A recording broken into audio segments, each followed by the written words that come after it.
മാർക്കോയുടെ സഹോദരിയുടെ വീട് അന്വേഷിച്ചിട്ടാണ് ഞാനിപ്പോൾ ഇവിടെ എത്തിയിരിക്കുന്നത്.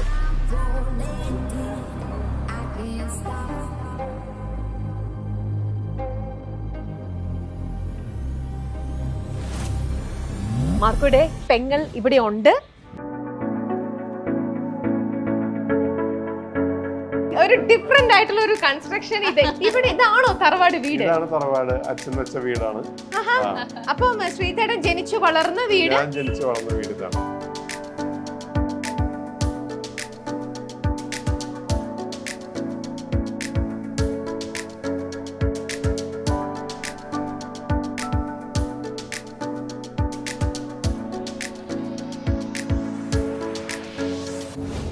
ഇപ്പോഴും എന്റെ പേര് പറയുമ്പോൾ പെട്ടെന്ന് ആൾക്കാരുടെ മനസ്സിൽ വരുന്ന ഒരു സിനിമ എന്ന് പറയുമ്പോൾ പുണ്യാളൻ നഗർപതി. അപ്പൊ അത് എടുക്കുന്നതിന് മുമ്പ് എന്റെ അടുത്ത് ജിത്തു പറഞ്ഞു, ശ്രീത ഫസ്റ്റ് കാണിക്കുന്നത് ശ്രീന്റെ ഈ ഷോട്ടാണ് കാണിക്കുന്നത്, ഉറപ്പാക്കുമോ? ശ്രീതട്ട ഒരു 10-15 ദിവസത്തോളം വർക്ക് ഉണ്ടായിരിക്കും, മാർക്കിന് വേണ്ടിയിട്ടാണ്. ഹനീഫാണ് ചെയ്യുന്നത്. ശ്രീതട്ട മാത്രമല്ല 2 പേരും ഉണ്ടാവും എന്ന് പറഞ്ഞു. അപ്പൊ ഞാൻ വിചാരിച്ച അച്ഛനും ഞാനായിരിക്കും. അങ്ങനെയാണ് എന്നെയാണ് പറഞ്ഞത്. 2 പേരും ഉദ്ദേശിച്ചത് ഞങ്ങളെ 2 പേരെയാണ്. ധൈര്യമില്ലാന്ന് പറഞ്ഞാൽ വേണ്ടാന്ന് വെച്ചിട്ടുള്ള കുറച്ചെണ്ണം ഉണ്ട്. റിട്ടയർഡായിട്ട് അല്ലെങ്കിൽ ഒരു സസ്പെൻഷനിലിരിക്കുന്ന പോലീസ് ഉദ്യോഗസ്ഥൻ, ആൽക്കഹോളിക്. അപ്പൊ ഇതിന്റെ കുറെ മാറ്റങ്ങളാണ് പലപ്പോഴും പിന്നീട് വന്ന് കുറെ സിനിമകളിൽ നമ്മൾ കണ്ടത്. ചിക്കൻ ബിരിയാണി ഉണ്ടാക്കും, പിന്നെ പക്ഷെ ഈ പറഞ്ഞ മാതിരി കുറച്ച് സമയം കൂടുതലെടുക്കും. കുറച്ചധികം സമയം പറയും. മാർക്കോയിൽ എന്തൊക്കെ കുറെ ആയുധങ്ങളുണ്ട് ഈ വീട്ടിൽ നിന്ന്. കുറെ ചോദിച്ചിരിക്കണേ.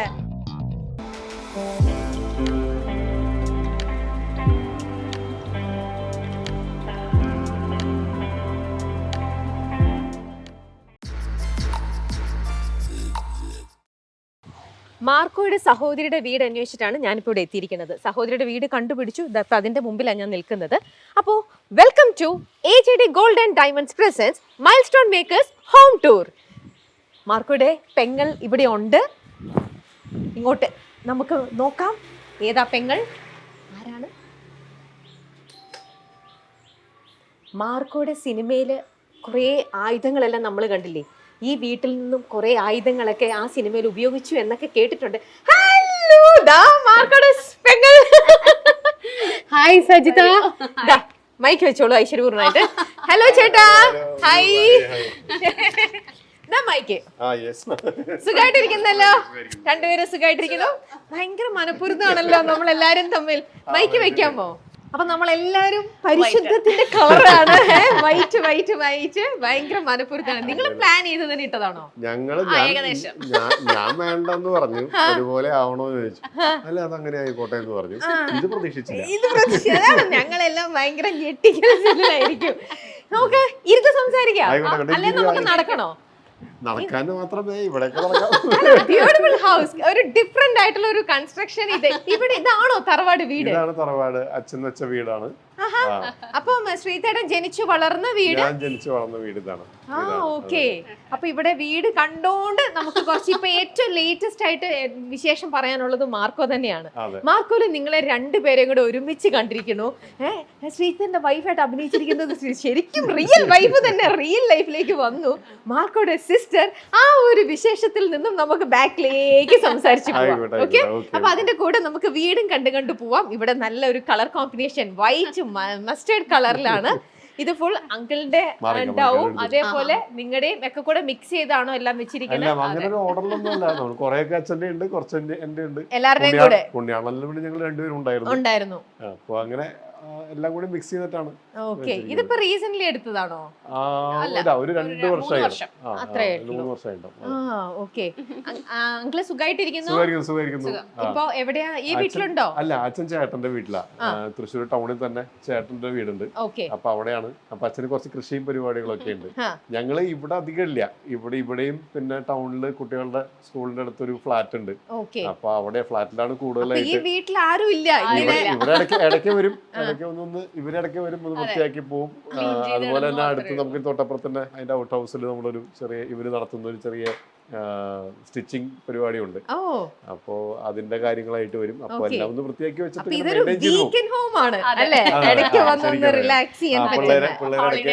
പിള്ളേരടക്ക് കളിക്കാനൊക്കെ ആയിട്ട് വരും. അപ്പൊ അങ്ങനെയൊക്കെ ആയിട്ട് വീക്കിലി എന്തായാലും ഒരു ദിവസം എന്തായാലും ഇവിടെ എത്തും. ഇനി ഇവിടെ ഇപ്പൊ കുറേ മെന്റോസ് ഒക്കെ വെച്ചിട്ടുണ്ടല്ലോ, ഇതിൽ ശ്രീജിത്തേട്ടന്റെ ഏറ്റവും സ്പെഷ്യൽ ആയിട്ടുള്ള ഒരു മെമെന്റോ അല്ലെങ്കിൽ ഒരു ട്രോഫി അല്ലെങ്കിൽ ഒരു ഗിഫ്റ്റ് എന്ന് പറയുന്നത് അങ്ങനെ എന്തെങ്കിലും ഉണ്ടോ? അങ്ങനെ പറഞ്ഞു കഴിഞ്ഞാൽ എല്ലാ സിനിമയും നമുക്ക് സിനിമയെന്നാണ് എല്ലാം കിട്ടിയിട്ടുള്ളത്. അപ്പൊ അത് എല്ലാ സിനിമയും നമുക്ക് ഒന്നല്ലെങ്കിൽ മറ്റൊരു രീതിയിൽ വളരെ പ്രിയപ്പെട്ടതാണ്. പക്ഷെ എപ്പോഴും ആൾക്കാർ ഇപ്പോഴും എന്റെ പേര് പറയുമ്പോൾ പെട്ടെന്ന് ആൾക്കാരുടെ മനസ്സിൽ വരുന്ന ഒരു സിനിമ എന്ന് പറയുന്നത്, എന്റെ കാണുന്ന ആൾക്കാർ എപ്പോഴും പറയുന്നത് പുണ്യാള നഗർപതി. ഇനി നമ്മള് മാർക്കോയുടെ സിസ്റ്ററിന്റെ അടുത്ത് വിശേഷങ്ങൾ ചോദിക്കട്ടെ. മാർക്കോ എന്ത് പറയണു? മാർക്കോ ഇപ്പൊ ഭയങ്കര ബിസിയാണ്. ഒരുപാട് സന്തോഷമാണ് അങ്ങനെ ഒരു സിനിമയില്. തുടക്കം എന്ന് പറയാൻ പറ്റില്ല, ഞാൻ ആട്ടം എന്ന് പറഞ്ഞ പടത്തിലൊരു എനിക്കറിയാം. അതിനകത്ത് ബിനയുടെ വൈഫായിട്ട് ചെയ്തു, പിന്നെ 1000 ബേബീസിൽ ചെയ്തു. അത് കഴിഞ്ഞാണ് മാർക്കോയിലേക്ക് വന്നത്. മാർക്കോ പിന്നെ എല്ലാവർക്കും അറിയുന്ന പോലെ തന്നെ. ഈ മാർക്കോയുടെ ഇത് വന്നപ്പോ തന്നെ നിങ്ങള് ശരിക്കും റിയൽ ലൈഫിലെ പോലെ തന്നെ അതിനകത്തും ശ്രീധേട്ടൻ തന്നെയാണ് ഹസ്ബൻഡ് എന്നുള്ളത് അങ്ങനെ അവര് നേരത്തെ പ്ലാൻ ചെയ്ത് വന്നതാണോ, അതോ നിങ്ങൾ സ്ക്രിപ്റ്റ് ഒക്കെ വായിച്ചു കഴിഞ്ഞപ്പോൾ ആക്സിഡന്റലി അങ്ങനെ സംഭവിച്ചല്ല? അവര് പറയുന്നത് അനുസരിച്ച് അങ്ങനെ തന്നെ ആയിരുന്നു ആദ്യമേ കഥ. അവർ അപ്രോച്ച് ചെയ്തപ്പോ തന്നെ ഇങ്ങനെയായിരുന്നു. എന്നെ അതിന്റെ കൺട്രോളറാണ് വിളിക്കുന്നത്, ദീപക് വിളിച്ചിട്ട് പറഞ്ഞു അങ്ങനെ ശ്രീധേട്ട ഒരു 10-15 ദിവസത്തോളം വർക്ക് ഉണ്ടായിരിക്കും, മാർക്കോന് വേണ്ടിയിട്ടാണ്, ഹനീഫാണ് ചെയ്യുന്നത്, ശ്രീധേട്ട മാത്രമല്ല 2 പേരും ഉണ്ടാവും എന്ന് പറഞ്ഞു. അപ്പൊ ഞാൻ വിചാരിച്ചു അച്ഛനും ഞാനായിരിക്കും വിചാരിച്ചു. അങ്ങനെയാണ് ഇത് ചെയ്തു തുടങ്ങിയിട്ടുണ്ടെന്നല്ലാതെ അങ്ങനെ ഒരു മേജർ ക്യാരക്ടേഴ്സ് നമ്മൾ ചെയ്ത് തുടങ്ങിയിട്ടില്ല. നമ്മുടെ സ്നേഹത്തിൽ വിളിക്കുന്ന കുറച്ച് പേരുണ്ട്, അതിൽ 1-2 പങ്കെടുത്തു, ആളൊന്ന് കോൺഫിഡന്റ് ആയിട്ട് വരുന്നേ ഉള്ളൂ. അപ്പൊ നമ്മളും വല്ലാണ്ട് പുഷ് ചെയ്യണമൊന്നുമില്ല. അപ്പോ നല്ലത് വരികയാണെങ്കിൽ നമുക്ക് അപ്പൊ ആലോചിച്ച് ചെയ്യാം. കുറച്ച് വിളികളൊക്കെ അതിന് മുമ്പേ വന്നിട്ട് ചിലതൊക്കെ ധൈര്യമില്ല എന്ന് പറഞ്ഞാൽ വേണ്ടാന്ന് വെച്ചിട്ടുള്ള കുറച്ചെണ്ണം ഉണ്ട്. കാരണം എന്താ വെച്ചാൽ ഒന്നുമില്ല, നമ്മളിങ്ങനെ പ്രൊഫഷൻ ഇതല്ല, ഞാൻ ടീച്ചറാണ് ബേസിക്കലി, അറിയാം. അപ്പൊ അത് കാരണം അങ്ങനെ സിനിമയിൽ അഭിനയിച്ചു തുടങ്ങി തന്നെ ഞങ്ങളുടെ വീട്ടില് ഇവിടെ ചെയ്ത ഒരു സീരീസ്, അങ്ങനെ കോവിഡ് സമയത്ത് ചെയ്തൊരു സീരീസ് എന്നാണ് ഇത്. അഭിനയിച്ചാൽ കൊള്ളാം, കുഴപ്പമില്ല, നന്നായി ചെയ്യുന്നുണ്ടെന്നുള്ള പൊതു അഭിപ്രായം വന്നപ്പോഴാണ് ഓക്കെ എന്ന് തോന്നിയത്. അവസാനം ടീച്ചറോടെ ഉപേക്ഷിച്ചു, അഭിനയത്തിലും മോഡലിംഗിലും ആയിട്ട് ആക്റ്റീവായി. അങ്ങനെയാണ്. അപ്പൊ 2 പേരും പിന്നെയാണ് പറഞ്ഞത്, 2 പേരും ഉദ്ദേശിച്ചത് ഞങ്ങളുടെ 2 പേരെയാണ്. അപ്പോഴെന്താ തോന്നിയേ? അപ്പൊ ഉണ്ടായിരുന്നു. അല്ല, കാരണം ഇങ്ങോട്ട് വിളിച്ച് ആദ്യത്തെ ഓഫറാണ്. മറ്റേ ആട്ടത്തിൽ ചോദിച്ചു, ആട്ടത്തിലും അത് പിന്നെ ഒരു വളരെ ചെറിയ ക്യാരക്ടറാണ്, ഇമ്പോർട്ടന്റ് ആയിട്ടുള്ള ക്യാരക്ടറാണ്. പിന്നെ അത് നല്ലൊരു തുടക്കമായിരുന്നു. കാരണം എന്താ വെച്ചാല് ആനന്ദിന്റെ കൂടെ വർക്ക് ചെയ്യാൻ പറ്റാന്ന് പറഞ്ഞു കഴിഞ്ഞാൽ അതിൽ പങ്കെടുത്ത എല്ലാവർക്കും അറിയാം. ഞാനും പോയിട്ടായിരുന്നു, അവരുടെ ഒരു റിഹേഴ്സൽ ക്യാമ്പിലൊക്കെ പോയിട്ടായിരുന്നു. ഭയങ്കര രസമായിരുന്നു. നമ്മൾ നാടകമൊക്കെ ചെയ്യുന്ന പോലെ തന്നെ അവരങ്ങോട്ടും ഇങ്ങോട്ടും അങ്ങനത്തെ ഒരു ഭയങ്കര കമറാട്ടറി ഉള്ള ഒരു സെറ്റായിരുന്നു. അപ്പോൾ അവിടെ തുടങ്ങാൻ പറ്റിയത് ഭയങ്കര ഗുണമായി. കാരണം എന്താ വെച്ചാൽ തുടക്കം എന്ന് പറയുമ്പോൾ ഒരു ടെൻഷനും ഇല്ലാതെ അവരത് ഹാൻഡിൽ ചെയ്യാൻ അവർക്ക് കുറച്ചും കൂടി എനിക്ക് തോന്നുന്നത് ഇവരുടെ ഒരു ആദ്യത്തെ സിനിമ ആട്ടത്തിനും അതുപോലെ 1000 ബേബീസും ഓഡീഷൻ പരിപാടിയൊക്കെ ആയിട്ട് അവര് വിളിച്ച് അങ്ങനെ പോയിട്ടാണ്. ഇതൊന്നും ഇല്ലാണ്ടാണ് മാർക്കോല് നേരെ ഓഡീഷൻ ഉണ്ടായിരുന്നു. ഒന്ന് ചെയ്ത് നോക്കൂ ആ രീതിയിൽ തന്നെയായിരുന്നു. ഇനി ഇവിടെ ഇത് ഡൈനിങ് ഏരിയ, ഭയങ്കര വലിയൊരു ലിവിംഗ് സ്പേസ് ആണ്. അവിടെ ഉണ്ട് ഫോർമൽ ആയിട്ട് ഒഫീഷ്യൽ വേണമായിട്ട് അവിടെ. ഇത് ശരിക്കും അച്ഛൻ വെച്ച വീടാണ്. ഞാൻ പറഞ്ഞല്ലോ, ഇത് തറവാട് വീടാണ്. ഈ വീടിന് ശരിക്കും എത്ര വർഷത്തെ പഴക്കമുണ്ട്? ഇത് എന്റെ പ്രായമുണ്ട്. 49 ആവണം, ഈ മെയില് 49. അപ്പോ അത്രയും വർഷം പഴക്കമുള്ള വീടാണ്. താഴെ മാത്രം പ്ലാൻ സെയിം ആണ്, പക്ഷെ ഇതിന്റെ ഒരു ഈ ഫ്ലോറിംഗ് ഒന്നും ഇതായിരുന്നില്ല, അന്നത്തെ മൊസൈക്ക് ആയിരുന്നു. പിന്നെ ഇതിന്റെ ഫർണിച്ചറൊക്കെ മാറ്റി. സ്പേസും ഒക്കെ ഇപ്പൊ വെക്കുന്ന വീടുകൾ മാതിരി തന്നെയാണ്, എല്ലായിടത്തും ഒരുപാട് നല്ല സ്ഥലമായിട്ടാണ് വെച്ചത്. പിന്നെ ഇവിടെ അന്നൊരു സെപ്പറേഷൻ ഉണ്ടായിരുന്നു. ഇത് പഴയമാരത്തെ ഷോ കേസുകളായിരുന്നു, മറ്റേ ഗ്ലാസ് ഉള്ള അടക്കുന്ന ഷോ കേസുകളായിരുന്നു. ഇവിടെ സെപ്പറേറ്റ് ചെയ്യുന്ന ഒരു സാധനം ഉണ്ടായിരുന്നു. അപ്പൊ നമ്മള് ഇവിടെ ഓപ്പൺ ആക്കി. ഞങ്ങൾ വലിയ പണിയൊന്നും എടുത്തിട്ടില്ല, പിന്നെ കിച്ചന്റെ പൊസിഷനൊക്കെ ഒന്ന് മാറ്റി. കിച്ചൺ ഈ ഇപ്പൊ ബെഡ്റൂമായി കിട്ടുന്ന സ്ഥലമായിരുന്നു. അപ്പൊ കുറച്ചിങ്ങനെ പഴയ കാലത്തെ നീളം കിച്ചൺ ആയിരുന്നു. അതിങ്ങനെ ട്രാവൽ ചെയ്ത് അറ്റം വരെ ഉണ്ടായിരുന്നു ആ ഭാഗം. പക്ഷെ ബാക്കിൽ ഇത്തിരി സ്ഥലം വേണമെന്ന് പറഞ്ഞിട്ട് ഞങ്ങൾ ആ ഭാഗം പൊളിച്ചു കളഞ്ഞു. എന്നിട്ട് അത് അവിടെ ക്ലോസ് ചെയ്തിട്ട് ചുറ്റും കുറച്ച് സ്ഥലം വേണമെന്ന് പറഞ്ഞിട്ട് അത് അവിടെ പോയി മുട്ടിയിരുന്നു. ഓൾമോസ്റ്റ് അറ്റം വരെ എത്തിയിരുന്നു. അപ്പോ ഈ യാത്ര അങ്ങ് ഒഴിവാക്കി. മറ്റത് ഈ അടുപ്പ് അറ്റത്ത്, വിറകടുപ്പ് അറ്റത്ത്, പണ്ടത്തെ കൊട്ടത്തളം അടുപ്പ് അങ്ങനെയൊക്കെ ആയിട്ട്, പിന്നെ വിറക് വെക്കുന്ന സ്ഥലം, പിന്നെ ചെറിയൊരു പത്തായപ്പുര, ഇതിന്റെ പിന്നിൽ ഇപ്പൊ ആ പത്തായപ്പുര ഉണ്ടായിരുന്ന സ്ഥലമായിരുന്നു അവിടെ. പത്തായപ്പുര എല്ലാം കളഞ്ഞു. അതെല്ലാം കളഞ്ഞ് ഇപ്പോഴത്തെ സൗകര്യത്തിന്, കാരണം പത്തായപ്പുരയിൽ വെക്കാനുള്ള നെല്ല് നമ്മൾ ഇപ്പൊ പണ്ടി പാടത്ത് നെല്ല് വന്ന് അങ്ങനെയൊക്കെ ഉണ്ടായിരുന്നു. അതൊന്നും ഇല്ലല്ലോ ഇപ്പൊ. നമ്മള് അരി പാക്കറ്റിൽ വാങ്ങിക്കുന്നു. ഇപ്പോൾ അരിയൊക്കെ വെക്കുന്ന സ്ഥലം ഇതാണ്. അപ്പൊ ഇത് ഡൈനിങ് സൗകര്യമുള്ളൊരു കിച്ചൺ, അത് ഓപ്പൺ ആക്കി. ഓക്കെ, സജിത ഈ ലോകവുമായിട്ട് വല്ല ബന്ധമുണ്ടോ? മാത്രമേ ഉള്ളൂ അല്ലേ? അപ്പൊ ചേച്ചിയെ വിളിക്കേണ്ടി വരും എന്തെങ്കിലുമൊക്കെ ആവശ്യങ്ങൾക്ക്. ശ്രീധരൻ എന്തെങ്കിലും ഇവിടെ കയറി പെരുമാറിയിട്ടുണ്ടോ? ഞാൻ കോവിഡിന് ശേഷം ഞാൻ ഇവിടെ തന്നെയാണ്. Non veg വെക്കാനായിരിക്കും.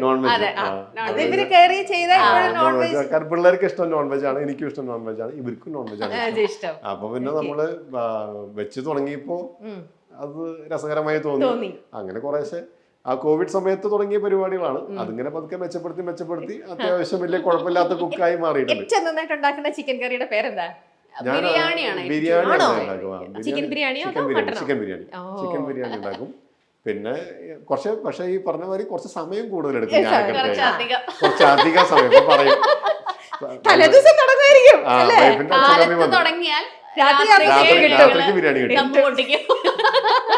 വൈഫിന്റെ അച്ഛനും അമ്മയും വന്നപ്പോ ഒരിക്കൽ എന്റെ വക ബിരിയാണി എന്ന് പറഞ്ഞു. അപ്പൊ അവർ ആദ്യമായിട്ടാണ് എന്റെ വകയുള്ള ബിരിയാണി കഴിക്കുന്നത്. അപ്പൊ അവര് ഉച്ചക്ക് വേറെ എന്തെങ്കിലും ഓർഡർ ചെയ്ത് കഴിക്കാം. ഇത് രാത്രിക്ക് ആവുള്ളൂ. ഇത്ര നേരം ബിരിയാണി ചോദിച്ചു. ഞാൻ കാരണം എനിക്ക് ഒരു സമയത്ത് 3 അടുപ്പുണ്ടെങ്കിലും എനിക്ക് ഒരേ സമയത്ത് ആദ്യം എല്ലാം അരിഞ്ഞുകളുടെയൊക്കെ സൈഡിലെടുത്ത് വെച്ച്, പിന്നെ പാത്രം എടുത്തിട്ട്, പിന്നെ അതിന്റെ പരിപാടി കഴിഞ്ഞ്, പിന്നെ റൈസ് എടുത്ത് അതിന്റെ പരിപാടി കഴിഞ്ഞ്, പിന്നെ ചിക്കന്റെ മസാല ശരിയാക്കി. ഇപ്പൊ ഒന്ന് മെച്ചപ്പെട്ടു. അതായത് രാവിലെ തുടങ്ങി രാത്രി ആവുന്നത് ഇപ്പൊ ഒരു 4 മണിക്കൂർ കൊണ്ടൊക്കെ ശരിയാക്കാൻ പറ്റും.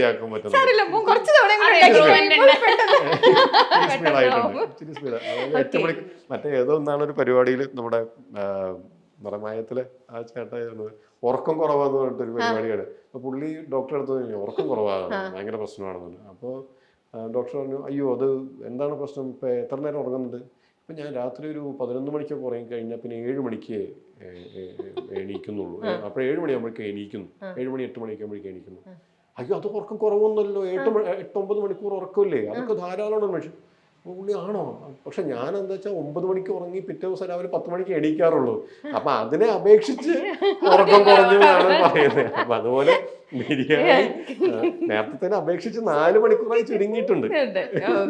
എന്തായാലും ഇവര് ഇപ്പൊ നമുക്ക് കിച്ചൺ കാണുമ്പോ ഒക്കെ അറിയാം, ഇന്നും ഇവിടെ ഒന്നും അങ്ങനെ കാര്യമായിട്ട് ഇന്നല്ല, ഇവിടെ വരവും കുറവായതുകൊണ്ട്.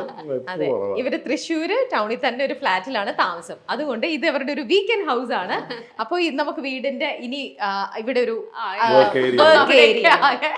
ഇവിടെയൊക്കെ നല്ല നീറ്റ് ആയിട്ടാണ്, എല്ലാം നല്ല നീറ്റ് ആയിട്ട് ഇട്ടിട്ടുണ്ട്. കൈ വീശൊന്നും പോണ്ട. കുരുമുളകിനൊക്കെ ഇപ്പൊ എന്താ വില, കുറച്ച് കുരുമുളക് എടുത്തോണ്ട് നമുക്ക് പോയാലോ. ഇവിടെ മാവിന്റെ മുകളിൽ പടർന്നു കയറിയിട്ടുള്ള കുരുമുളക് ഉണ്ട്. അപ്പൊ ഞങ്ങൾക്ക് ഇവിടെ കുറെ നല്ല മാങ്ങ ഇവിടെ പൂത്തി കിടപ്പുണ്ട്. ഉമ്മറത്തിനുണ്ട്, ഞാൻ കാണിച്ചു തരാം കേട്ടോ. നല്ല വലിയ എന്താ മാങ്ങയുടെ പേര്? അറിയില്ല. അത് ശരിക്കും നാളികേരത്തിന്റെ വലുപ്പത്തിലേക്ക് നല്ല വലുപ്പമുണ്ട്. അതിപ്പോ കാണുന്നത് അതിന്റെ പകുതി വലുപ്പമുള്ളൂ. ഇനിയും വലുതാവും. ശരിക്കും ഏകദേശം ഒരു ഇത് ആൾക്കാരിപ്പോ ഇത് തള്ളണ്ടാന്നൊക്കെ പറയും, പക്ഷെ സത്യമായിട്ട് ഞാൻ കണ്ടില്ല. എന്റെ ഫ്രണ്ടിന്റെ വീട്ടിലുണ്ട് ഭയങ്കര വലിയൊരു മാങ്ങയാണ്. ഭയങ്കര പുളിയൊന്നുമില്ല, പക്ഷെ വേറൊരു ടേസ്റ്റാ.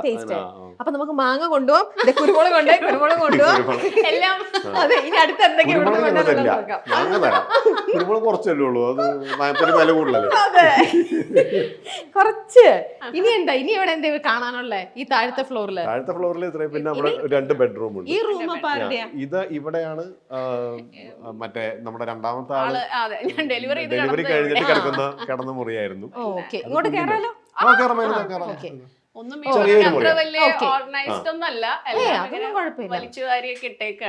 അപ്പൊ ഇങ്ങനെയായിരുന്നു പണ്ടത്തെ കിച്ചൺ.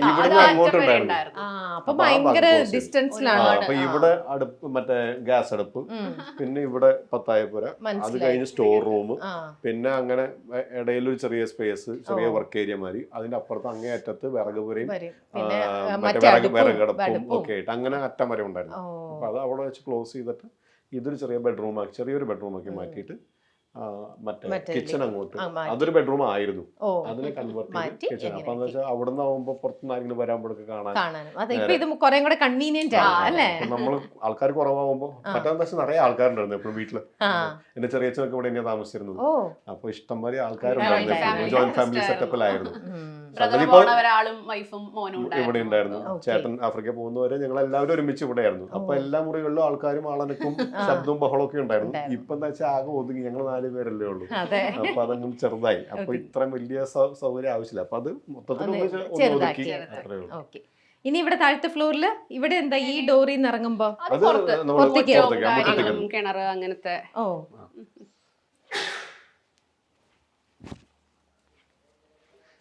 ഇത് പുറത്തേക്ക് ഇറങ്ങുന്ന ഒരു സ്ഥലം, ഇവിടെ ഒരു ചെറിയൊരു സ്പേസ്. ഇവിടെയാണ് ഞങ്ങളുടെ ആദ്യത്തെ സീരീസിന്റെ ഫസ്റ്റ് സീനിൽ ഇത് അതല്ല, ഞങ്ങള് ഒരു അഭയനോട് ചിഞ്ചു പറഞ്ഞത് എന്ന് പറഞ്ഞിട്ടൊരു സീരീസ് ആണോ അല്ലേ? 4 എപ്പിസോഡ്. അത് ആദ്യം ഞങ്ങളൊരു ഷോർട്ട് ഫിലിം ആയിട്ട് എന്റെ മൂത്ത മോന് ഈ കുറച്ച് എഴുത്തു പരിപാടിയും എഡിറ്റിംഗ് ഒക്കെ ഭയങ്കര താല്പര്യം. അപ്പൊ അങ്ങനെ ഈ ഫോണിൽ എഡിറ്റ് ചെയ്ത് ശീലിച്ച് ഞങ്ങള് എന്റെ ഒരു ഫാമിലി ഗെറ്റ് ടുഗദറിന് ഒരു വിഷ്വൽ ക്വിസ് പരിപാടിയാണ് അന്ന് ഞങ്ങൾ ചെയ്തത്. അപ്പൊ അത് പഴയ അമ്മാവന്മാരുടെ കഥയൊക്കെ എടുത്തിട്ട് ഞാനും എന്റെ മക്കളും കൂടിയിട്ട് അത് വിഷ്വലൈസ് ചെയ്തിട്ട്, നമ്മൾ പണ്ട് കേട്ട കഥകൾ വിഷ്വലൈസ് ചെയ്തിട്ട് 1 മിനിറ്റിന്റെ ചെറിയ എപ്പിസോഡ്സ് ആയിട്ട് നമ്മൾ പ്രൊജക്ട് ചെയ്ത് കാണിച്ചിട്ട് ഇതാരായിരുന്നു ഈ കഥ, അതിന്റെ നായകൻ ആരായിരുന്നു എന്നൊക്കെ പറഞ്ഞിട്ടുള്ള ചോദ്യങ്ങളൊക്കെ ആയിരുന്നു. അപ്പൊ അന്ന് തൊട്ട് ഈ എഡിറ്റിങ്ങിനോട് ഭയങ്കര താല്പര്യം. അപ്പൊ അവൻ സ്കൂളിൽ ഒരു പ്രോജക്റ്റ് വന്നപ്പോ കോവിഡിന്റെ സമയത്ത് എന്തെങ്കിലും ചെയ്യാൻ പറഞ്ഞപ്പോ പടം വരയ്ക്കുക എന്താ വെച്ചാൽ ചെയ്യാൻ പറഞ്ഞു, അത് എസ് എഴുതുവോ കഥ എഴുതുവോ എന്താ ചെയ്യാൻ പറഞ്ഞപ്പോ ഇവൻ പറഞ്ഞു ഒരു ഷോർട്ട് ഫിലിം ചെയ്യാൻ പറഞ്ഞു. അപ്പൊ അവൻ അങ്ങനെ ഒരു താല്പര്യം വന്നപ്പോ അവൻ ഇതിനോടുള്ള താല്പര്യം ഇങ്ങനെ. അപ്പൊ അവൻ കൊറോണ ഒരു ഭീകര ജീവിയല്ല എന്ന് പറഞ്ഞിട്ട് അവൻ എഴുതി അവൻ തന്നെ സംവിധാനം ചെയ്ത് ഞാൻ ഷൂട്ട് ചെയ്യാനൊക്കെ ഒന്ന് ഹെൽപ്പ് ചെയ്തു. അവരുടെ ഷോട്ടൊക്കെ എടുക്കുമ്പോൾ ഞാൻ ഫോൺ വെച്ചിട്ട് തന്നെ ഷൂട്ട് ചെയ്ത്. അപ്പോ അത് വലിയ കുഴപ്പമില്ലാത്തൊരു സാധനം അവൻ ചെയ്തു. അത് ഈ കൊറോണയുടെ സമയത്ത് അച്ഛനെ സാധാരണ കിട്ടാറില്ല, പലപ്പോഴും ഈ വിഷുവിന്റെ സമയത്തായിരുന്നു. അപ്പോൾ എന്നെ പലപ്പോഴും വിഷുവിന്റെ സമയത്തൊന്നും കിട്ടാറില്ല, നമുക്ക് ജോലി ഉള്ളപ്പോഴല്ലേ പോയി അഭിനയിക്കാൻ പറ്റുള്ളൂ. അപ്പോൾ അത് വിഷു ആണോ ഓണാണോ നമുക്ക് നോക്കാൻ പറ്റില്ല. അപ്പോൾ അങ്ങനെയാണ് തുടങ്ങുന്നത്. പക്ഷെ കൊറോണ കാരണം എനിക്ക് അന്ന് പോകാൻ പറ്റാതെ ഷൂട്ടില്ലാതെ ആയിപ്പോയി. ഞാനിവിടെ വീട്ടിൽ തന്നെ വിഷു കൈനീട്ടം കൊടുക്കാനായിട്ട് ഞാൻ വീട്ടിലുണ്ട് എന്ന് പറയുമ്പോൾ അവന്റെ കുട്ടികളുടെ പോയിന്റ് ഓഫ് വ്യൂവില് കൊറോണ ഒരു ഭീകരജീവിയല്ല, അച്ഛന്റെ അമ്മയുടെ സമയമൊക്കെ ഒരുമിച്ച് നമുക്ക് കുറച്ചു നേരം കിട്ടി എന്ന് പറഞ്ഞ വിഷു സമയത്ത് കിട്ടി എന്ന് പറയുന്നതിന്റെ ഒരു സന്തോഷം അതായിരുന്നു അവന്റെ കോൺസെപ്റ്റ്. അത് ഫോണിൽ ഷൂട്ട് ചെയ്തു. അതിൽ ആദ്യത്തെ എപ്പിസോഡ് ഇവിടെയായിരുന്നു. അതാണ് ഈ അലക്കലിന്റെ പിന്നിലത്തെ കഥ. ഒരു നമ്പർ 1 പ്രതികാരം എന്നായിരുന്നു അതിന്റെ പേര്. അല്ലെ, ശ്രീധരന്റെ ചെറുപ്പത്തിലും വളർന്ന അതേ വീട് തന്നെ ആയതുകൊണ്ട് ചെറുപ്പത്തിൽ എന്തെങ്കിലും കുറുമ്പുകളോ അല്ലെങ്കിൽ എന്തെങ്കിലും നല്ല മെമ്മറീസ് ഇതുമായിട്ട് റിലേറ്റഡ് ആയിട്ട് ഇവിടുത്തെ എന്തെങ്കിലും അങ്ങനെ പറയാനുണ്ടോ? അങ്ങനെ ഒരു മെമ്മറി ഒന്നുമില്ല. കുസൃതി ആയിരുന്നല്ലേ? അത്യാവശ്യം ഉണ്ടായിരുന്നു. മാവിലൊക്കെ കുറെ കേറിയിട്ടുണ്ടോ? മാവില് കയറിയിട്ടുണ്ട്. പിന്നെ നമ്മളെപ്പോഴും കൂട്ടത്തില് ചേട്ടൻ വളരെ ഒതുങ്ങിയ ശാന്ത സ്വഭാവവും ഒക്കെ ആയിരുന്നു. അനിയൻ നേരെ വിപരീതം. നേരെ ഓപ്പോസിറ്റ്. ഇപ്പൊ ഞാൻ എന്റെ 2 മക്കൾ അങ്ങനെ തന്നെയാണ്. മൂത്തവൻ വളരെ ശാന്ത സ്വഭാവവും അനിയൻ ഭയങ്കര കുറുമ്പൊക്കെയാണ്. അപ്പൊ ഈ പറഞ്ഞ പോലെ എന്തെങ്കിലും കാര്യങ്ങൾക്കൊക്കെ പിന്നെ ഈ നാടക പരിപാടികളും ഒക്കെ എപ്പോഴും മോണോ ആക്ട് പരിപാടികളൊക്കെ ഉള്ള കാരണം എന്തെങ്കിലും വേഷം കെട്ടൽ ഫാൻസി ഡ്രസ്സൊക്കെ വരുമ്പോൾ ഞാനായിരുന്നു ഇവിടുത്തെ എന്താ പറയാ മോഡൽ. അത് ഔട്ട് ഹൗസ് ആണോ? അത് വിറകൊക്കെ വെക്കുന്ന സ്ഥലമായിരുന്നു. ഇപ്പൊ വിറക് വലിയ ഒന്നുമില്ല, ഇപ്പൊ വെറുതെ ഇത് ഇവിടെ ഇത് കിണറല്ലേ? വലിയൊരു കിണറാണ്, നല്ല സ്ഥിരം വെള്ളം കിട്ടുന്ന ഒരു കിണറാണ്. ആണല്ലേ? വലിയൊരു കിണർ ആണല്ലേ? ശുദ്ധ, ഇങ്ങോട്ടൊക്കെ നല്ല ശുദ്ധ വെള്ളം തന്നെ ആയിരിക്കുമല്ലോ. നല്ല വെള്ളമായിരിക്കും. പിന്നെ അതൊരു കുഞ്ഞു ചക്ക പ്ലാവാണ്, ബഡ് പ്ലാവ് ഒക്കെ. വിയറ്റ്നാം ചക്ക, ആയുർജാക്ക്. അതിലൊക്കെ ഇത് ഇപ്പൊ തന്നെ ഇനിയിപ്പോ ഉടനെ തന്നെ ആയി തുടങ്ങുമല്ലോ. കഴിഞ്ഞു, ഈ വർഷത്തെ കഴിഞ്ഞോ? കിട്ടിയോ നിങ്ങക്ക്? ഓക്കെ. ഇത് ഔട്ട് ഹൗസ് പുറത്തേക്ക്. ഇന്നിപ്പോൾ വളരെ വിരളമായിട്ട് വീടുകളിൽ കാണാൻ കിട്ടുന്നതാണ് ഈ സാധനങ്ങളൊക്കെ ഞങ്ങൾ സൂക്ഷിച്ചു വെച്ചിട്ടുണ്ട്. അതെ, ഇതില് ചമ്മന്തി അരക്കുക, ഇതില് നമ്മുടെ കറിക്കുള്ളതൊക്കെ അരച്ച് ഇവിടെ ശരിക്കും ഭക്ഷണം രുചിച്ച് കഴിക്കുന്ന ആൾക്കാർ പറയും ഇതിൽ അരച്ച് കഴിക്കുന്നതിന്റെ ഒരു ടേസ്റ്റ് മിക്സിയിൽ അരച്ചാൽ ഒന്നും കിട്ടില്ല. പക്ഷെ നമ്മളെ പോലത്തെ പെണ്ണുങ്ങൾക്ക്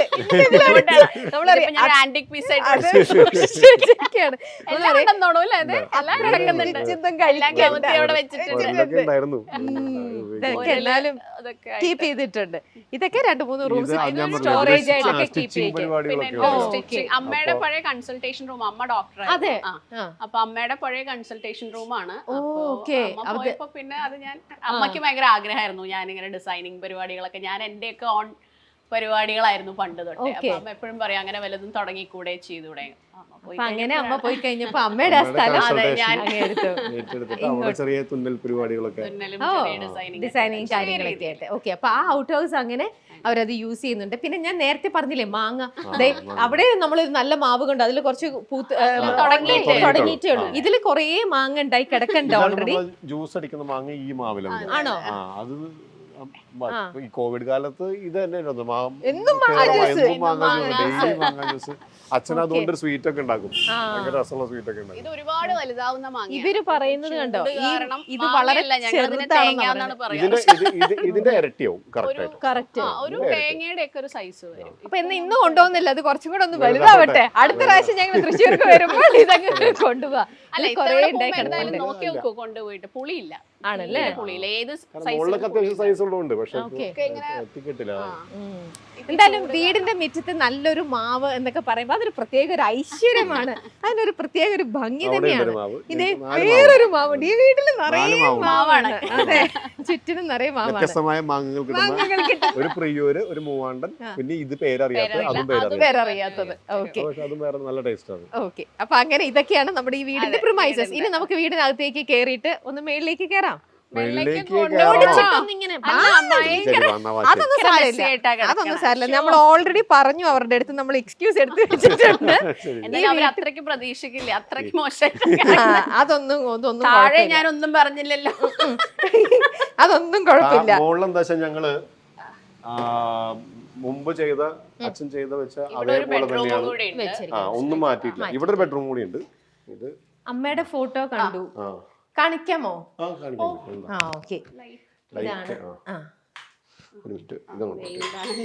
ഇതാണ് അമ്മ. അല്ലല്ല, ഇതാണ് അത് വല്യമ്മ. അത് വല്യച്ഛൻ. അതാകെ നാശമായി. ഇതമ്മ. ഇതമ്മ. അമ്മയുടെ പേര് ഡോക്ടർ സുഭദ്ര. അമ്പിളി എന്നാ വിളിക്കുക. രവിയും അമ്പിളിയും. അമ്മ മരിച്ചിട്ട് ഇപ്പൊ എത്ര വർഷമായി? ഇപ്പൊ 12 വർഷമായി. 2012 14 വർഷമായി. 2011 14 വർഷമായി. ഇത് അവിടെ ഡ്രസ്സിംഗ് റൂം അല്ലേ? നമുക്ക് പിള്ളേരുടെ പുസ്തകങ്ങളൊക്കെ അടിച്ചു കയറ്റി. അപ്പൊ ഫ്ലാറ്റിൽ കൊള്ളില്ലാത്ത കുറെ സാധനങ്ങളെല്ലാം ഇങ്ങോട്ട് കൊണ്ട് ഇവിടെ കൊണ്ട് ഡംപ് ചെയ്യാം. വീടെ ഒരു സ്റ്റോർ റൂമായ അവസ്ഥയാണ് ശരിക്കും. അവിടെ കൊള്ളാത്തതൊക്കെ ഇങ്ങോട്ട് കൊണ്ടുവരും. അതെല്ലായിടത്തും അവസ്ഥ ഇത് തന്നെയാണ്. ഇവിടെ കുറെ ഇവരുടെ ഫോട്ടോസ് ഉണ്ട്, ഓരോ വളർച്ചയിലെയും ഓരോരോ ഫോട്ടോസ്. ഇങ്ങോട്ടാ ശരിക്കും കല്യാണത്തിന് താഴേക്ക് പോണം, തിരിച്ചു വരുമ്പോ ഫോളോ ചെയ്ത് വരാം. ചേട്ടനും കുടുംബം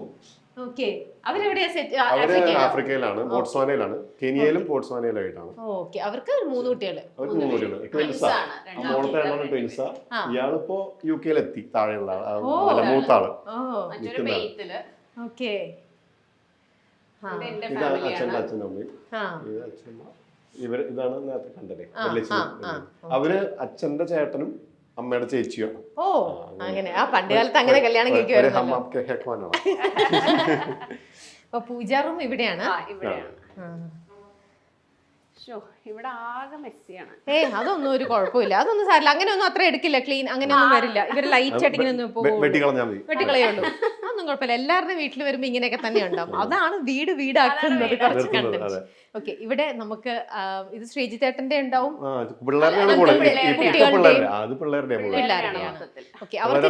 ചെറിയ കലാപരിപാടികളും നന്നായി പഠിക്കുന്ന പിള്ളേരാണ്. അപ്പൊ അവർക്ക് അവരൊക്കെ ആർട്സിലാണ് കൂടുതലും, സ്പോർട്സിൽ അവർക്ക് അത്ര ഇൻട്രസ്റ്റ് ഇല്ലേ? സ്പോർട്സിൽ രണ്ടുപേരും ബാസ്കറ്റ്ബോൾ കളിക്കും. മൂന്നാൾക്ക് ബാസ്കറ്റ്ബോൾ ടീമിലുണ്ടായിരുന്നു. ചെറിയൊരു ഇഞ്ചുറി പറ്റി. അപ്പോൾ ലിഗമെന്റ് കളിക്കുമ്പോൾ ഒരു പ്രശ്നം പറ്റിയിട്ട് അപ്പോൾ തൽക്കാലം സ്പോർട്സ് നിർത്തി വെച്ചിരിക്കുകയാണ്. കാരണം ഇപ്പൊ സർജറി കുറച്ചുകൂടി കഴിഞ്ഞിട്ട് സർജറി ചെയ്യുന്നുണ്ടോ അങ്ങനെ. ഇനി 12th കൂടി കഴിഞ്ഞോട്ടെ, അത് കഴിഞ്ഞിട്ട് ഓക്കെ. ഇതാണ് ഇനി ഇവിടെ ഇതൊരു ബെഡ്റൂം, അതൊരു ബെഡ്റൂം. പിന്നെ ഇത് പുറത്തേക്ക് ബാൽക്കണി. ഓക്കെ, ഇത് മറ്റേ പ്രൊജക്ഷന് വേണ്ടിയിട്ട് അതെ മൂത്ത മോൻ അതെ ചെയ്യണ സ്ഥലമാണ്, ഇതൊരു റൂമാണ്. വരുമ്പോൾ അതെ വരുമ്പോൾ പോകുന്നവരെയും അവൻ ഇവിടെ ഇവിടെ ആയിരിക്കും. ഓക്കെ, അതാണ് ഈ ഒരു റൂം, മൂത്ത മോന്റെ റൂം. മൂത്ത മോനിന്റെ അകത്ത് കയറിയാൽ പിന്നെ പുറത്തേക്ക് വരണമെങ്കിൽ നമ്മൾ വിളിക്കണം. അപ്പൊ ഇതൊക്കെ നിങ്ങൾ വരുമ്പോഴെങ്കിലും ഇതൊക്കെ അത് ഉപയോഗിക്കും. ഉപയോഗിക്കും. അത് പിള്ളേര് ആഴ്ചയിൽ ദിവസം വരുമ്പോ എക്സ്ബോക്സ് ഗെയിം കളി അവർക്ക് ആഴ്ചയിൽ ഒരു ദിവസം എക്സ്ബോക്സ് കൊടുക്കുള്ളൂ. അതിവിടെ വരുമ്പോഴാണ് എക്സ്ബോക്സ്. അപ്പൊ ഈ എക്സ്ബോക്സ് കുട്ടികളും അച്ഛനും അമ്മയൊക്കെ കൂടെ ചേർന്ന് കളിക്കും. ഇല്ല, എക്സ്ബോക്സ് ഞങ്ങൾ 2 പിള്ളേർക്ക് അത് വെച്ച് അതിന്റെ കൂടെ നിന്ന് കളിക്കുക. വീക്കെൻഡില് സാറ്റർഡേ സൺഡേ അധികം വരും. ഓക്കെ, ചെറിയ സിനിമ പരിപാടി ആണെങ്കിൽ സിനിമ, ഇതൊക്കെ കൂടിയിട്ട് ഒരു ഫാമിലി ടൈം ഇവിടെ. അപ്പൊ ഈ എക്സ്ബോക്സ് ഉള്ളത് കൊണ്ട് ഈ ഒരു ഏരിയ ആഴ്ചയിൽ ഒന്നെങ്കിലും ഇവിടെ മസ്റ്റ് ആയിട്ട് അവരിത് വന്നിരിക്കും, ഇത് യൂസ് ചെയ്യും. ഞായറാഴ്ച ഇവിടെ വരണം, കാരണം കളിക്കാലോ. ഇവിടെ അയ്യോ ഇതൊരു മുറി, ഞാൻ ഇതിന്റെ മുന്നിൽ നിൽക്കട്ടെ. അത് കുഴപ്പമില്ല, അതൊന്നും കുഴപ്പമില്ല, അങ്ങനെ കാണിക്കില്ല. ജസ്റ്റ് ഇത് വേറൊരു റൂം, ഇത് വേറൊരു ഇതാണ് ഞങ്ങളുടെ മുറി. ഇതാണ് ഞങ്ങള് യൂസ് ചെയ്യുന്നത്. ഓക്കെ, ഇത് വേറൊരു റൂം. ഇതൊക്കെ നമ്മുടെ പഴയ കാലത്തെ മൊസൈക്കാണ്, ഇതൊന്നും മാറ്റിയിട്ടില്ല. ഇതിന്റെ ഒരു ബ്യൂട്ടി, അത് നമ്മൾ അന്ന് ഇരിക്കുമ്പോ നമുക്ക് തോന്നും ഇതൊക്കെ എത്ര പഴയതാണ്, ഇത് മാറ്റാൻ പുതിയതിലേക്ക് ആക്കാന്ന്. അത് കാരണം താഴെ ചെയ്ത് കഴിഞ്ഞപ്പോ ഇതും കൂടി ചെയ്യാന്ന വിചാരിച്ചിരുന്നത്. അപ്പൊ ഞങ്ങൾ വിചാരിച്ചത് അത് ചെയ്ത് കഴിഞ്ഞപ്പോ അതൊരു വേറെ പഴയ വീട് മാറി, വേറെ വീട്ടിൽ പോയി വേറെ സ്ഥലത്ത് പോയ മാതിരി. പക്ഷെ ഇവിടെ വന്നു കഴിഞ്ഞാൽ നമ്മൾ ഒരു വീട്ടിൽ തന്നെ നമ്മുടെ വീടുണ്ട്, നമ്മുടെ പുതിയ വീടുണ്ട്. ഓക്കെ, ഇനി ഈ ഒരു റൂമോ? അത് റൂമല്ല, അത് ഒരു ചെറിയ ടെറസ് മാതിരിയാണ്.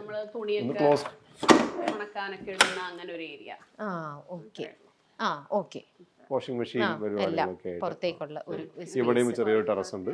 ഈ മുകളിലൊരു ഫുൾ ടെറസ്, ഓപ്പൺ ടെറസ്. അത്രയാണ് വീടുള്ളത്. ഇതാണ് വീട്. 4 ബെഡ്റൂം ഉണ്ട്. അപ്പോൾ ശ്രീജിത്തിന്റെയും സജിതയുടെയും, അതായത് മാർക്കോയുടെ സിസ്റ്ററിന്റെയും അളിയന്റെയും വീട്. ഇനി ഞാൻ വേറൊന്നാണ് ചോദിക്കാൻ വന്നത്. ഇവിടെ നിന്ന് എന്തൊക്കെയോ സംഭവങ്ങൾ മാർക്കോയുടെ സിനിമയിലേക്ക് നിങ്ങൾ കൊണ്ടുപോയെന്ന് ഞാൻ കേട്ടിട്ടുണ്ട്.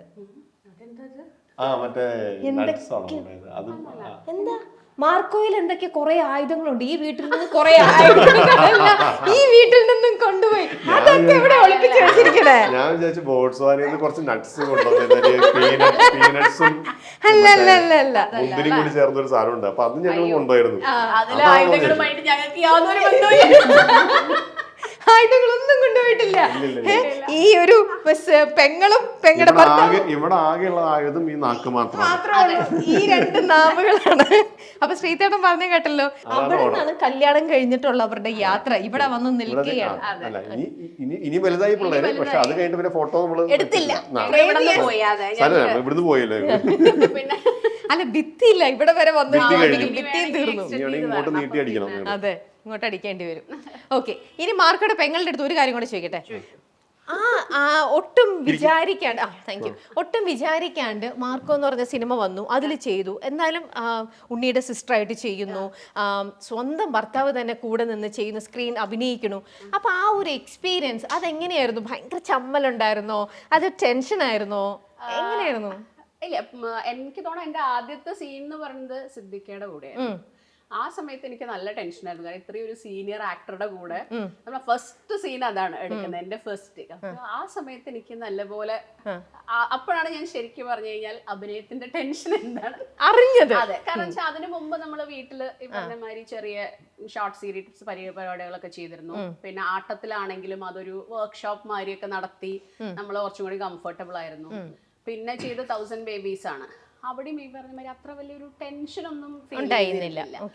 ഇത് സിദ്ദിഖയുടെ ഒക്കെ കൂടെ സ്ക്രീനില് നമ്മൾ ആദ്യം ആണ് ഞാൻ സിദ്ദിഖോട് ദേഷ്യപ്പെടുന്നതാണ്. ആദ്യം തന്നെ നമുക്ക് എന്താ പറയുക, ഇത്രയും സീനിയർ ആക്ടറുടെ മുഖത്ത് നോക്കി അതെനിക്ക് ഭയങ്കര ടെൻഷനായിരുന്നു. എനിക്ക് തോന്നുന്നു 2-3 ടേക്കൊക്കെ പോയി. പക്ഷെ അവരൊക്കെ ഭയങ്കര സപ്പോർട്ടീവ് ആയിരുന്നു.